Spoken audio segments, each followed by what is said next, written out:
శ్రేష్ఠ ప్రవేశ పరీక్షకు దరఖాస్తుల ఆహ్వానం free CBSE education for SC students under SHRE SHTA scheme. Anantapur city కేంద్ర సామాజిక న్యాయ, సాధికార మంత్రిత్వ శాఖ ఆధ్వర్యంలో నిర్వహించే శ్రేష్ఠ అంటే ఎస్హెచ్ఆర్ఈ-ఎస్హెచ్టీఏ ప్రవేశ పరీక్షకు నోటిఫికేషన్ విడుదలైంది. ఈ పరీక్షలో ప్రతిభ కనబరిచిన ఎస్సీ బాలబాలికలకు దేశవ్యాప్తంగా ఉన్న సీబీఎస్ఈ అనుబంధ పాఠశాలల్లో ఉచిత విద్యావకాశాలు లభిస్తాయని జిల్లా విద్యాశాఖాధికారి కార్యాలయ అధికారులు గురువారం తెలిపారు. ఈ పథకం కింద ఎంపికైన విద్యార్థులకు 9వ లేదా 11వ తరగతిలో ఉచిత ప్రవేశం కల్పిస్తారు.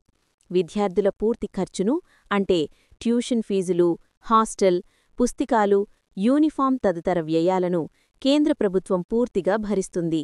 ఈ ప్రవేశ పరీక్షను ఆన్లైన్ విధానంలో నిర్వహిస్తారు. అర్హత పరంగా ఎస్సీ కేటగిరీకి చెందిన బాలబాలికలు ప్రస్తుతం 8వ లేదా 10వ తరగతి చదువుతూ ఉండాలి. తల్లిదండ్రుల వార్షిక ఆదాయం రూ. 2,50,000కు మించకూడదు. దరఖాస్తులు ఈ నెల 11వ తేదీ వరకు ఆన్లైన్లో స్వీకరించబడతాయి. పరీక్ష డిసెంబర్ 21న మధ్యాహ్నం 2 గంటల నుంచి సాయంత్రం 5 గంటల వరకు ఆన్లైన్లో నిర్వహించబడుతుంది. మరిన్ని వివరాల కోసం అభ్యర్థులు నేషనల్ టెస్టింగ్ ఏజెన్సీ (ఎన్టీఏ) అధికారిక వెబ్సైట్ను సందర్శించాలని అధికారులు సూచించారు.